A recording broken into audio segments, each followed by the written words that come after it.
Hello and welcome back to Math 8. This is a video over Unit 1, Section 3, and we're going to be talking about tables, graphs, and equations.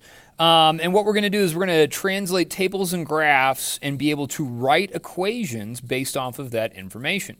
The other thing we're going to do is we're going to generate different representations of the same two variable data and then recognize the tabular whatever. Okay, so what I want to talk about real quick is this concept of a table, a graph, and an equation. Okay? Now, you guys may think of these as different things, but what these represent are the same thing. Okay? So they represent the same thing, okay? And it's just a relationship between two variables. It's just some sort of situation, okay? And what we're going to do first is take a table of values, okay, x and y values, and we're going to write an equation from that table. Now, the first step is we want to find a pattern or a rule. The second step is we want to translate that rule into an equation using the variables, and then we want to check that equation. So first, what I want to do is talk about step one, find a pattern or rule. Typically, in this case, this is called the slope, okay? And what we're going to look at is the change in y divided by the change in x, okay? And so what I want to do is look at this, okay? And what I want to understand here is I want to look at my table, and I want to say to myself, well, as these values increase, how much did these values increase by? And what I realize is that these values get bigger by 3 each time. So for each new row, I'm just adding 3, okay? Now I look at the same thing over in my y, and the same thing happens. These, to go from one row to the next, I'm adding 3. Okay? And so what I come up with is this slope. So my change, okay, the change is this value that's happening, you know, the change in y divided by the change in x. Okay, so when I figure out those numbers, I'm able to write out my slope, m. Okay? And m represents my slope. And this is going to be my change in y, which was 3, divided by my change in x, which is also 3. Now, I get this ratio, and what happens is I get m is equal to 3 divided by 3. They're both positive, so I end up writing that my slope is equal to 1. Okay? Now, here's what I got. All right? I'm going to now translate this. So that's my pattern or rule. Okay, this is my rate of change. So let's call this, so we slope, we also call this the rate of change. Okay, now what I have here is in every linear equation, I have this concept. Okay, I have the form y equals mx plus b. Okay, where this is my rate of change, okay, m, or slope, and b is what we call the y-intercept, okay? And this is something that you will see from now until, you know, the point at which, you know, you're done with math, basically. You're going to see this forever. So let's talk about it now. All right. And so what I have is this. I know what my slope m is. Okay, so here's what I know. I know that m is equal to 1. I also know an x value and a y value. Now, I know x values and y values because I'm given these values here in my table, okay? And I can choose any of these x and y values. I'm going to choose the first one with the smallest numbers. So what I'm going to do is this. I know that x is equal to 6 and y is equal to 2. Okay, now I have to choose, like if I can't just choose any one of these at random. If I'm going to choose the first x value, I have to choose the first y value, okay? And what I'm going to do is I don't know. I know that m is equal to 1, x is equal to 6, y is equal to 2. These values I choose, okay? I choose these values. But now we have to find b, okay? And what I'm going to do is I'm going to use this equation, okay? And I'm going to use y equals mx plus b. Now, I know what y is, so I use y equals mx plus b. I'm going to plug in all of these numbers into my respective variables, okay? So for y, I'm going to plug in 2. For my slope m, I'm going to plug in 1 times x, which is 6, and then plus b. So what I have is I have this equation where I'm then solving for b.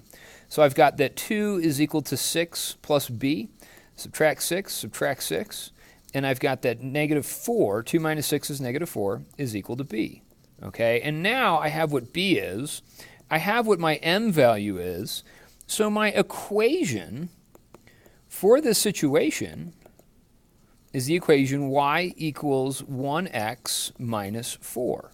Or I could just write this as y is equal to x minus 4, okay? And that's my equation. Now, if I wanted to check this and see how correct I am, okay, I could choose any of these values in here. I'm going to choose the second one. I'm going to choose x equals 9, y equals 5, all right? So I'm going to let x equal 9, y equal 5, all right? And I'm going to see if I get a true statement from plugging those numbers into here. So check this out. So if I plug in 5 for y, that's going to equal x, which is 9, and then minus 4. Now 9 minus 4 gives me 5, and that's equal to 5. Now when I have this, 5 is equal to 5, that's a true statement. Okay, and so when I check, I'm just checking to see, are these numbers going to work with my, values? Okay, so now let's take a look at the second problem. Now it's the same type of situation, all right? It says find the equation that represents the data in the table. Now first things first, I'm going to find my slope, okay? M is equal to the change in y divided by the change in x. Now, what I do is I just look at the table, okay? And as what's happening is that x is increasing by 1 each time. So add 1, add 1, add 1. Now, it's pretty easy to see that. However, in the other one, in the change in y, okay, I don't really readily see what's going on. Now, what I'm going to do is I'm going to subtract the numbers one from each, So what I'm going to do is this, all right? For the first one, I'm going to take 15.24 and subtract 12.7. And that's going to give me 2.54.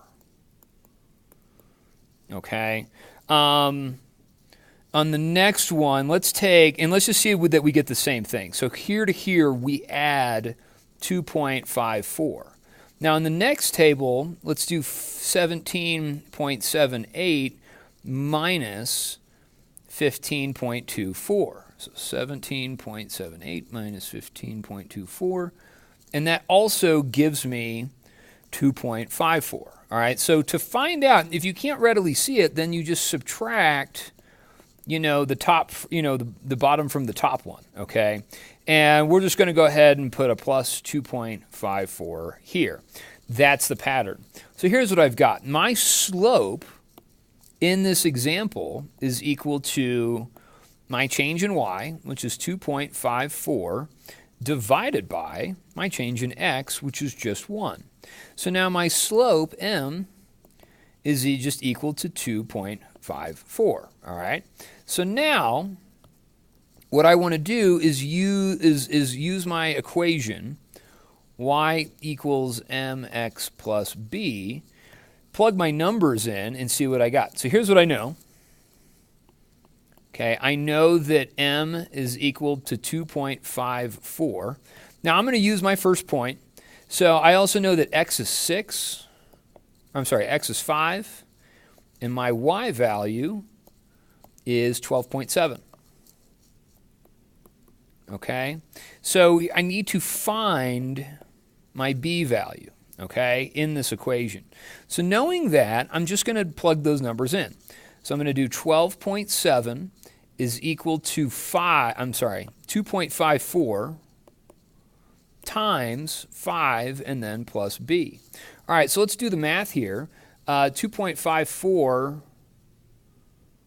times 5, gives me 12.7. So this is 12.7 is equal to 12.7 plus b. If I solve for b, I'm going to subtract 12.7 from both sides. Okay, and so I now have that b is equal to 0. All right, so my equation for this situation is the following. Y is equal to 2.54x. Okay, and that's just strictly based off of this table. Okay? Okay, so in the next part of the video, we're going to write an equation from a graph. Now, what I'm going to do, the first thing on this is to identify various points. Okay? And these are all just points on the graph that I know. And I'm just going to do a couple. I'm going to do the points -1, -2. Okay, and that's this point here, -1, -2. Okay, I'm going to do the point 0, 0.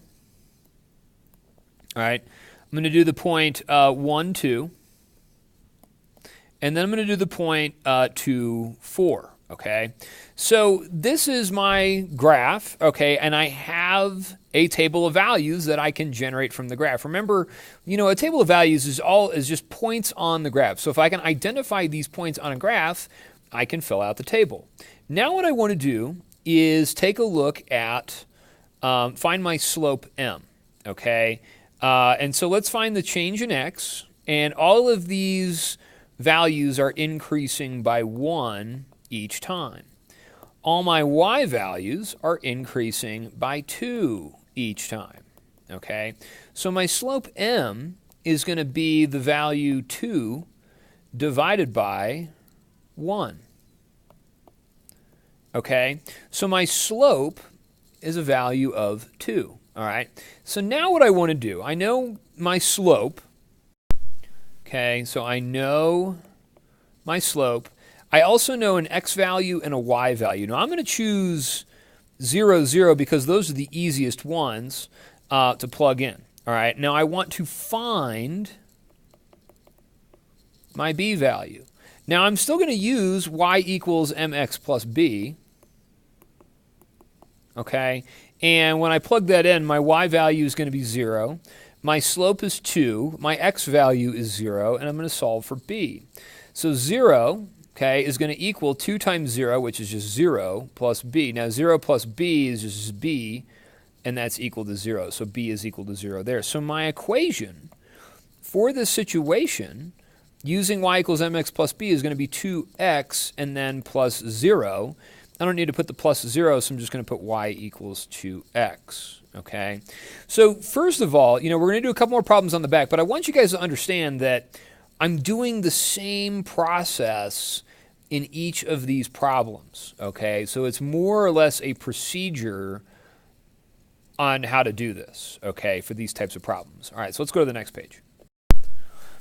Okay, so on the next one, these problems are going to get a little bit harder. And the reason why is because we're not given a lot of information. All we know in this scenario, and we're going to be writing an equation from this situation, is that books are on sale for $8.75 each, okay? So we have to identify our variables, okay? And so what I have, in this case, I want to put my x and y.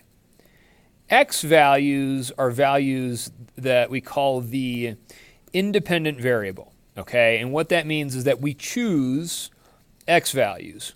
Y depends on x. So in this situation, books are on sale for $8.75 each. So the situation that presents itself is, well, If I buy books, it's going to give me a cost, okay? I'm going to have to pay for books. Now, books are on sale for $8.75 each. So the values that I'm choosing, okay, I can choose to, buy as many books as I want. So let's have X, and these are values we choose, okay? X is going to be the number of books. Okay? And my Y value is going to be my total cost.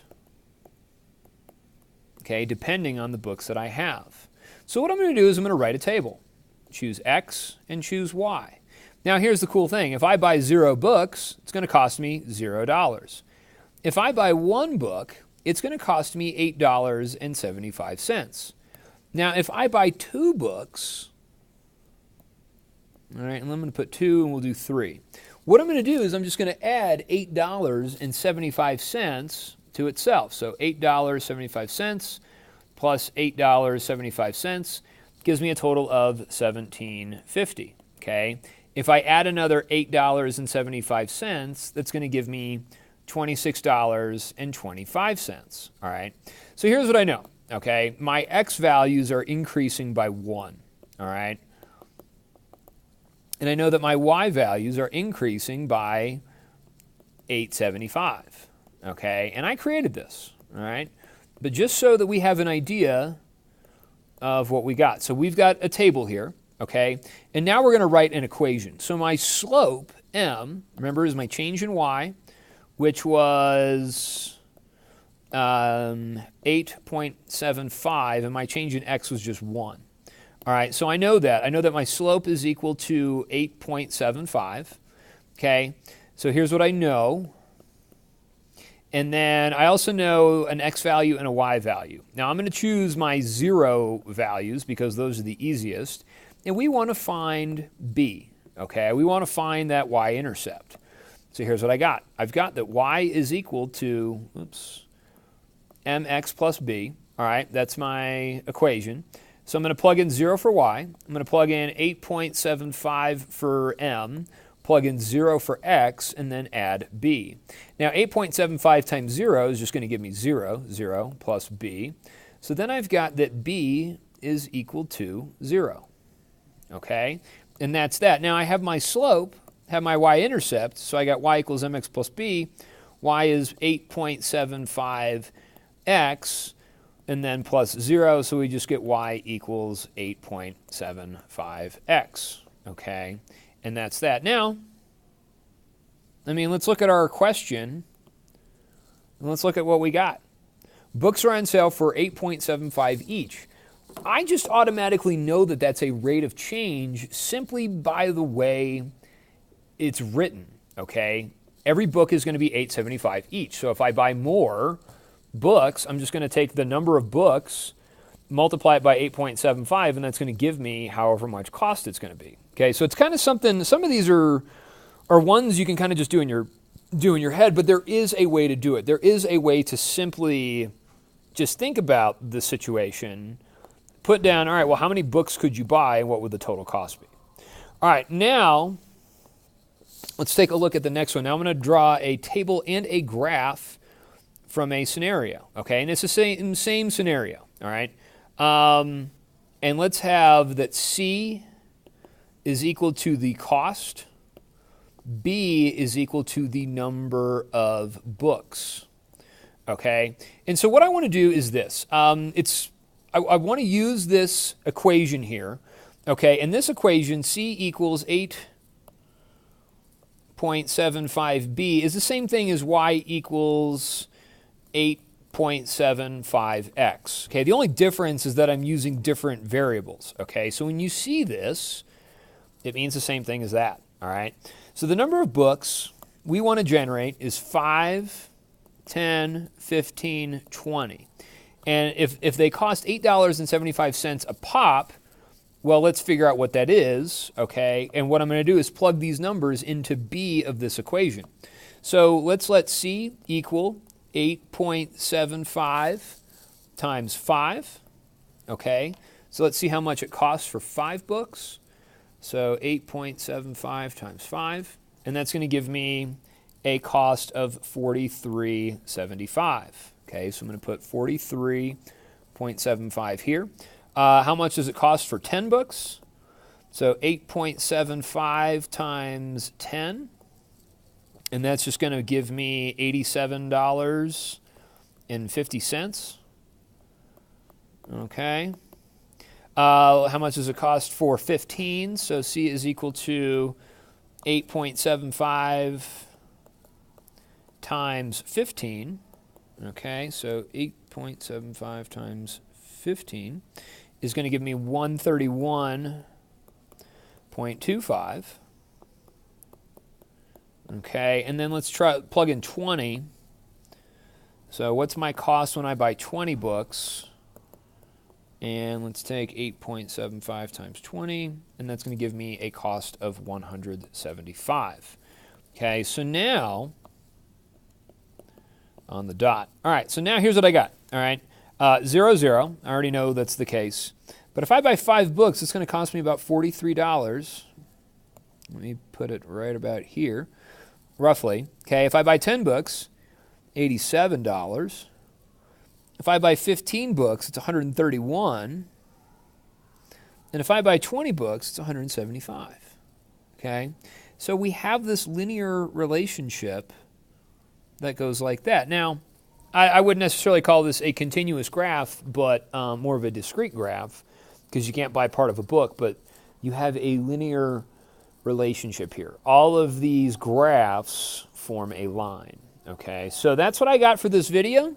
Hopefully it makes sense. And the cool thing is, remember that you have an equation, you have a table, and a graph. And all we're doing is talking about this concept that books are on sale for $8.75 each. Okay? And I can automatically come up with an equation, and a table, and a graph, and they all represent the same thing. It's just different ways of looking at it. All right, so we'll see you in a bit. Thanks a lot. Bye.